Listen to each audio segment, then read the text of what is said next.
The Entity is a chilling exploration of fear and trauma. It's adapted by Frank DeFelitta from his 1978 novel of the same name, and was directed by Sidney J. Furie. Both the novel and the film are based on the real-life case of Doris Bithers. Bithers claimed to have been sexually assaulted by 3 invisible entities in her home in Culver City, California in 1974. Bithers contacted parapsychologist Barry Taff, who was working out of the now-defunct parapsychology lab at UCLA. Taff, along with his colleague Carrie Gaynor, investigated Bithers' claims of paranormal phenomenon over a 10-week period in the summer of 1974. They did not investigate her claims of supernatural sexual assault, as no such incidents occurred during the time that they were investigating. The rapes stopped once we came into the case. They no longer occurred. And Taff did not believe Bithers' story about being assaulted by these entities.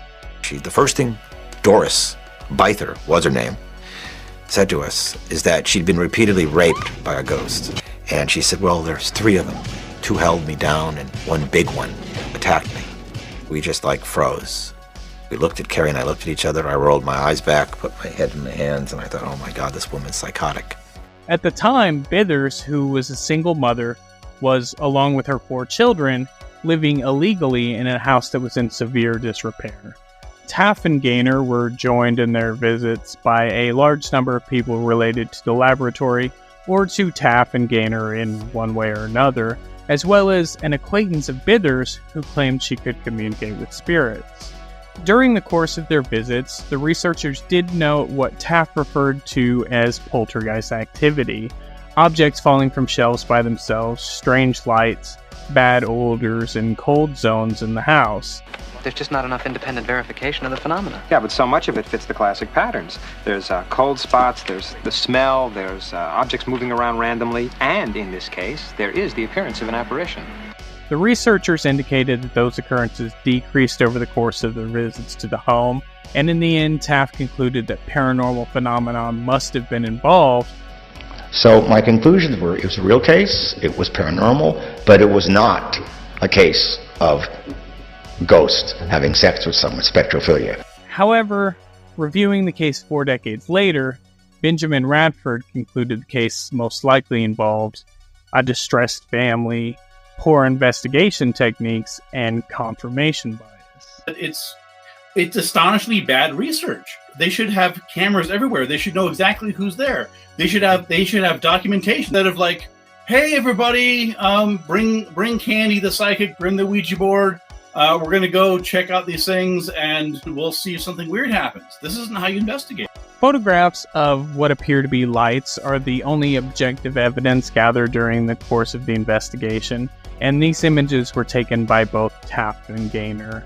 The investigators indicated that they encountered moving balls of light, but what these images actually show is different from what they described. The images show a static circular band of light, and a regular bright line and shapeless overexposed areas. Taff and Gaynor also brought in an infrared camera, but they accidentally overexposed the film, rendering it useless, and I think this sort of speaks to their proficiency as photographers. We feel that this photograph constitutes proof, Dr. Cooley. It takes a long time before you can come up with something reliable. You have to check every possible alternative. The film follows single mother Carla Moran, who's the victim of horrific assaults by an invisible assailant, which shatter her sense of safety and thrust her into a world of fear and uncertainty. Amidst mounting paranormal activity and the unraveling of her personal relationships, Carla's desperation drives her to seek out the aid of 2 parapsychologists. Together they embark on a perilous quest to confront the malevolent force haunting Carla's life. But their efforts may prove futile in the face of an entity determined to destroy her sanity and soul.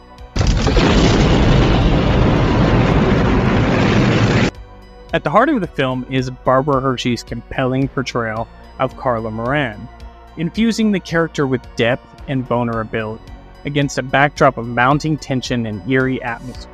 Hershey's performance anchors the narrative. Her performance during the rape scenes is nothing short of harrowing, delivering an unsettling and graphic portrayal despite the absence of a physical actor to interact with. It's this raw and intense depiction that anchors the film's gravity.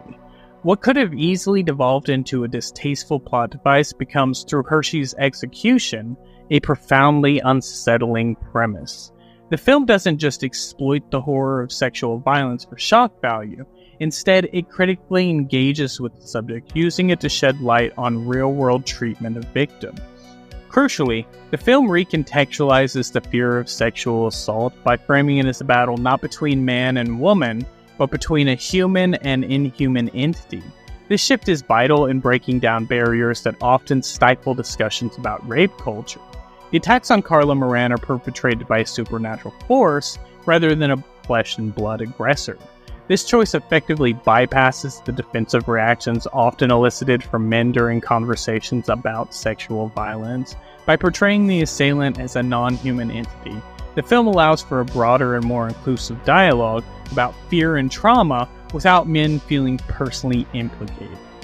The film was not without controversy when it premiered. The film's box office performance in the UK was marred by protests from women's rights groups who objected to the film's controversial depiction of rape, and several months later in the US, the film was quietly released without much publicity from the studio.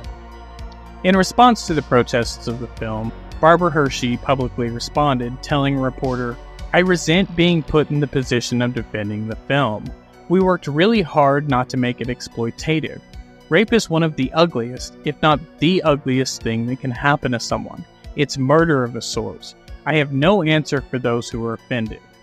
Carla Moran in the film actually has her shit together pretty well. She works in a factory, but she also goes to night school, and you can tell that she's working hard to better her life and the lives of her 3 children. She actually has one older boy. He's 16. I'm not sure how young the 2 younger daughters are. They're quite a bit younger, and the son actually helps his mom quite a lot with his sisters. But her and her son have this weird Oedipal relationship. Film definitely doesn't go into the relationship as overtly as it could have. It definitely mentions it. It's there throughout. It's pretty clear and obvious. But there's also a weird relationship between her and Dr. Sneederman. He expresses he really cares for her. I also understand that I care very much what happens to you. Very much. Carla, look at me. Carla. Carla, I care about you. Carla, don't close yourself off now. Important, real important that you maintain contact with at least one person that really cares about you. What do you mean exciting? Exciting in bed? Yeah, he was exciting in bed. He was exciting in many ways. But you did like making love with him. Mm-hmm. It seems like every male in this movie is sexually attracted to Carla Moran. They want her physically. Even her own son. Though it does seem with her son, some of those feelings may be reciprocated, which is... But you really empathize with this character the whole way through the film. They use these Dutch angles that just make everything seem awkward and uncomfortable, and the sound design is just puts you on edge, and the whole thing is just so well produced and well executed, well shot. The dialogue, I would say, is probably the least strong aspect of this film, as there's just a lot of talking back and forth. And so I'd say that's definitely a weak point in this film. But overall, this is a really good film. I never hear anyone talk about this film. It's sort of a hidden gem. I definitely recommend watching it. It's a very uncomfortable watch, but it's a decent film. Carla, do you remember that book I showed you in the office? The Bats and the Dragons? That's what those guys are looking for. Fantasies. No, they have photographs. Well, I think that's all I have to say about The Entity. If you like this video, can you please hit the like button You can also subscribe to the channel and turn on notifications to be updated whenever I upload a new video. And until next time, keep on creeping on.